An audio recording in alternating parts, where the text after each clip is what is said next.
Bonjour à tous, aujourd'hui je vais vous parler un petit peu plus de tout ce qui est questionner le monde. Ça fait longtemps que je vous en ai pas parlé et on va se diriger plutôt vers, on va dire les sciences, vers le vivant, sur tout ce qui est chaîne alimentaire, voire réseau alimentaire. J'ai proposé à mes élèves, quand j'ai commencé à travailler en atelier avec des possibilités de faire un travail en groupe, j'ai proposé à mes élèves plusieurs activités qu'ils ont pu faire en autonomie pendant que moi je travaillais avec un groupe en français, en maths ou autre chose, et pendant qu'un troisième groupe faisait un travail individuel en autonomie, en français, en maths ou autre chose. Et donc c'est vrai que là, de travailler en questionner le monde en autonomie et de pas forcément avoir l'enseignant proche et de toujours dire alors vous en êtes où, qu'est-ce que vous avez fait, et bien ça a vraiment laissé le temps à mes élèves de réfléchir ou de prendre le temps de découvrir des choses sur cette notion-là. J'étais plutôt sur la chaîne alimentaire pour les CE1 et pour les CE2, je les ai dirigés un petit peu plus sur le réseau alimentaire. Je me suis beaucoup inspirée de ces deux livres de chez Hatier, les cahiers de la Luciole, qui sont vraiment très sympas et qui proposent souvent, même pour les CM1, CM2, des activités intéressantes et qui proposent aussi des expériences à faire avec nos élèves, et donc du coup c'est pas forcément que écrire des choses sur du papier. Bon, alors évidemment le travail sur la chaîne alimentaire, le mieux c'est d'aller se balader dans la nature et de pouvoir observer le régime alimentaire des animaux, de se rendre compte qu'ils ont des prédateurs.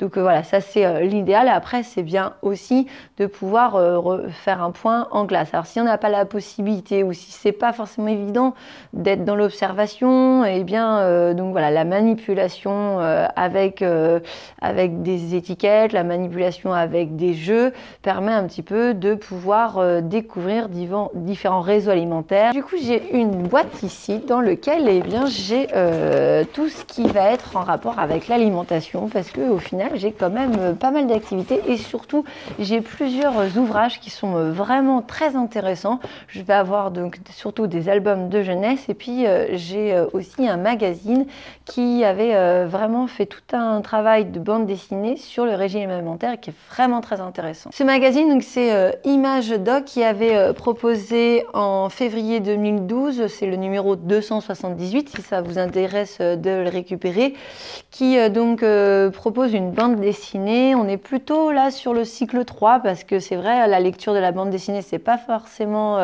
facile pour des cycles 2. Même si jamais les cycles 2 donc, vont être dans la lecture d'images et puis aussi la lecture de texte. Mais voilà, c'est quand même assez complexe de comprendre et d'aller dans le bon sens de la lecture. Mais bon, si on a travaillé sur la bande dessinée, pourquoi pas. Je le propose quand même à mes CE2 de pouvoir feuilleter cet ouvrage et de pouvoir du coup observer des régimes alimentaires, pouvoir observer des chaînes alimentaires, aussi bien donc dans l'océan que dans la forêt. Donc, dans les activités que je proposais, il y a des activités avec des images, des activités avec des jeux à manipuler, et j'avais donc du coup juste simplement des lectures avec sans leur demander de retour forcément sur ces lectures-là, mais simplement de la lecture quand ils avaient fini une activité ou pendant que deux faisaient une activité, deux pouvaient lire et puis ensuite ils interchangeaient. Donc du coup il y avait le magazine donc Image Doc, et puis j'avais aussi le tigre mange-t-il de l'herbe aux éditions Tom Pouce. C'est vraiment un super livre, il en existe d'autres. En tous les cas, voilà, j'ai vraiment apprécié, et on est donc dans l'album, dans la littérature de jeunesse, et avec des images très sympas, un texte tout simple, et puis aussi ça permet vraiment d'observer une chaîne alimentaire simple, et ensuite après d'observer jusqu'à un réseau alimentaire. Et là, comme dans Image Doc, on a aussi le fait que le super prédateur, eh bien, il meurt, mais il va servir d'aliment à tout ce qui est pour les petits insectes, et que les insectes vont aussi du coup transformer le super prédateur mort en terreau pour les végétaux. Donc c'est vraiment intéressant de pouvoir constater que la chaîne alimentaire, ça s'arrête aux super prédateurs, mais quand même, ça revient jusqu'aux végétaux. Et c'est vraiment un cycle, c'est vraiment le cycle de l'alimentation, le cycle de la vie pour la nourriture. Et on retrouve aussi, comme dans ImageDoc, la pyramide avec le fait qu'il y ait, donc on part de l'herbe, qu'il y a beaucoup d'herbes, après des sauterelles, après des grenouilles, et plus on va vers le super prédateur, moins il va y avoir d'individus pour chaque catégorie. Et ce qui est vraiment intéressant dans ces livres-là aussi, c'est qu'il explique qu'est-ce qui se passe si jamais il n'y a plus de super prédateurs. Ça va être un petit peu tout déséquilibré et il va y avoir du coup trop de renards qui vont du coup manger toutes les cigognes, et comme il n'y a plus de cigognes, du coup il va y avoir plein de grenouilles qui vont manger toutes les sauterelles.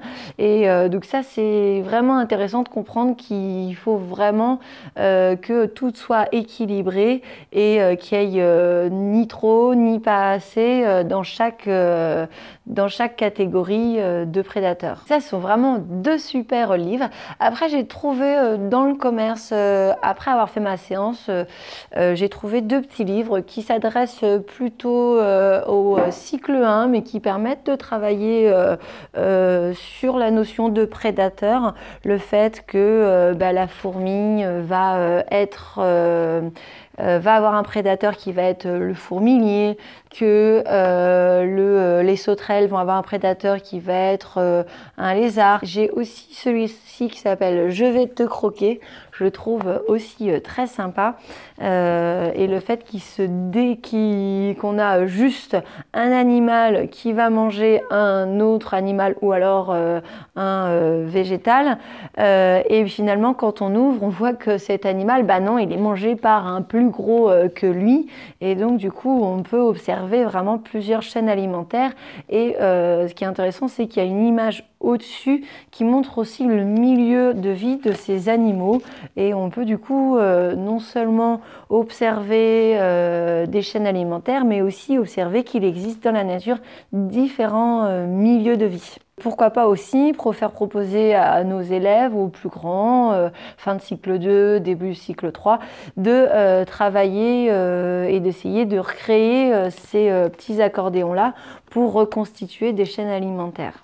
Donc ça, c'était tous les livres que j'ai à disposition, que j'ai mis à disposition des élèves. Enfin, en tout cas, j'en avais que 2. Maintenant, j'en aurai 4 la prochaine fois que je travaillerai sur cette notion.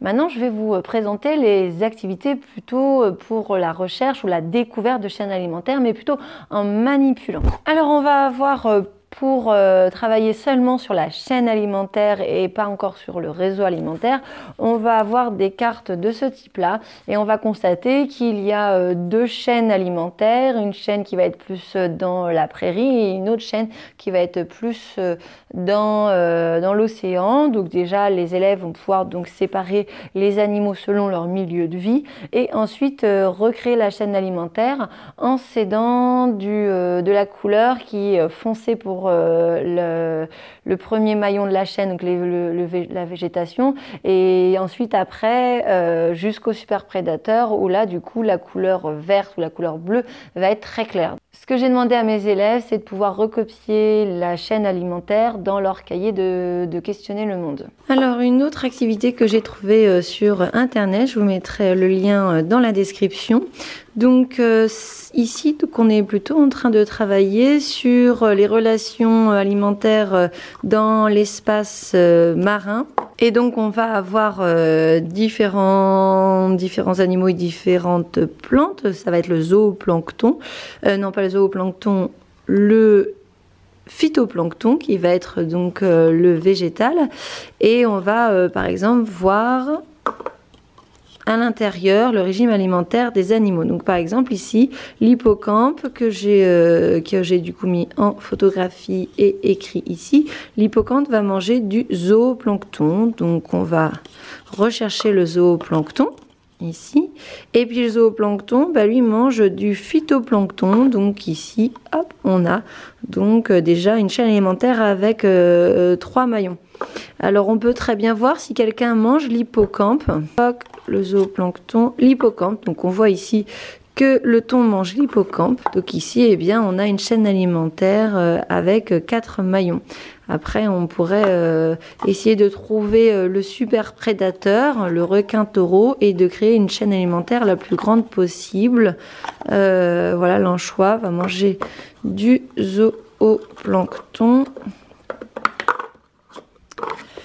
Le zooplancton, donc là on a une chaîne alimentaire avec 1, 2, 3, 4, 5 maillons, donc voilà, on a fait la plus grande chaîne alimentaire. Donc ça c'est des choses qu'on peut demander aux élèves, d'essayer de faire la plus grande chaîne alimentaire, d'essayer de reconstituer les chaînes avec ces gobelets, et puis pouvoir les recopier dans leur cahier. Une activité que j'ai proposée à mes élèves et j'étais vraiment très contente d'avoir trouvé ça, c'est un jeu du commerce qui s'appelle Bataille nature à la montagne, mais alors franchement qui se trouve dans des petites blogs, dans des petites boutiques en ligne et ça se trouve pas du tout les grosses boutiques en ligne énormes, et ben non, ils vendent pas du tout ça et c'est bien dommage parce que vraiment il est extra. Donc moi j'ai celui de la nature, je crois qu'il existe celui de la forêt et celui de l'océan, je ne suis plus sûre mais je sais qu'il en existe d'autres, des batailles nature avec dans un autre milieu de vie.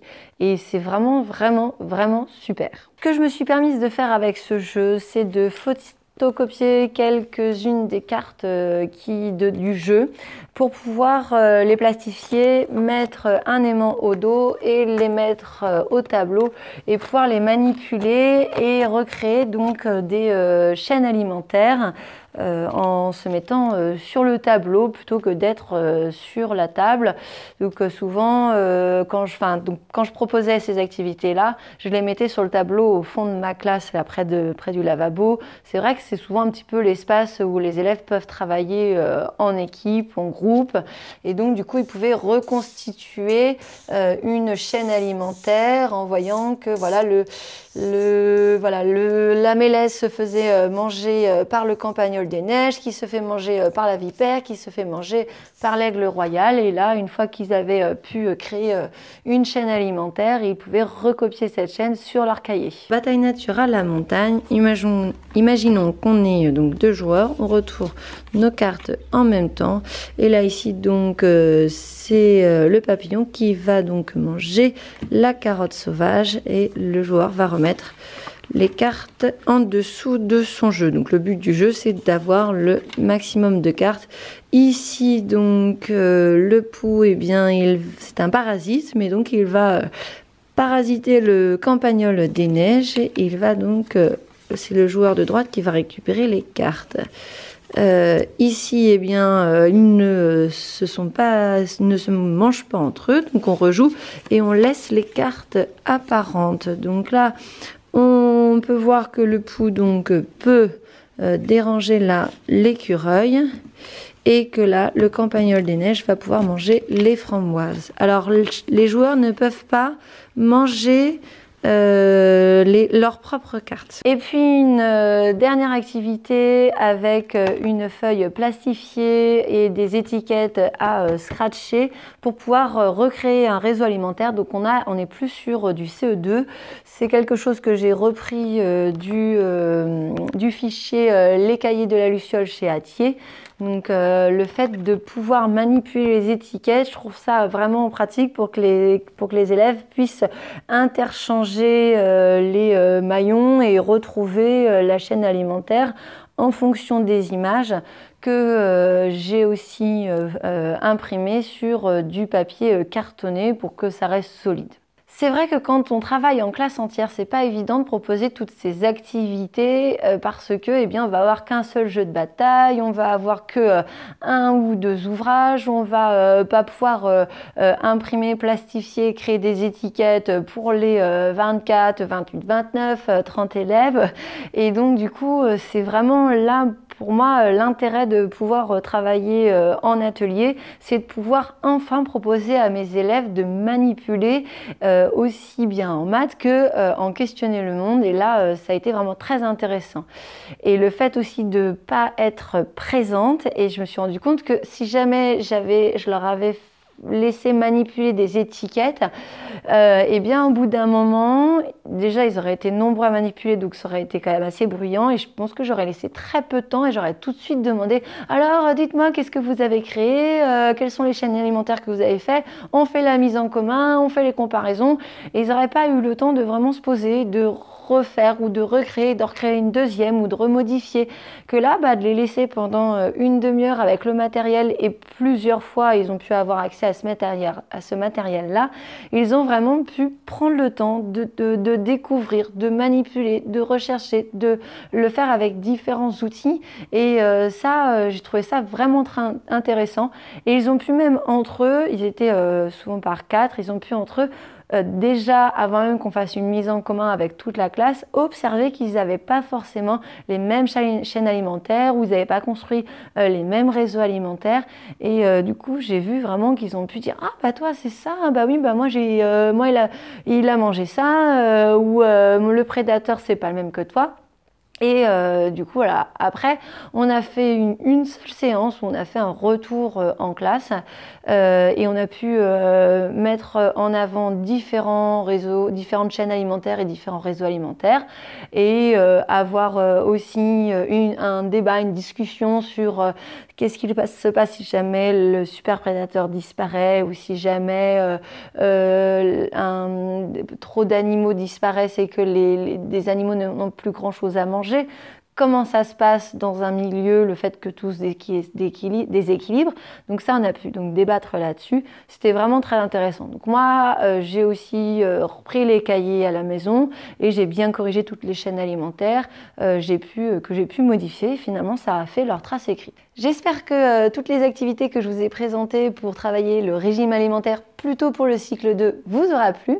N'hésitez pas à mettre des petits commentaires pour qu'on puisse interagir tous ensemble sur ce sujet-là. En attendant de vous lire, je vous dis à bientôt pour une prochaine vidéo de maîtresse. Salut! Manipulation, enfin l'objet. L'objet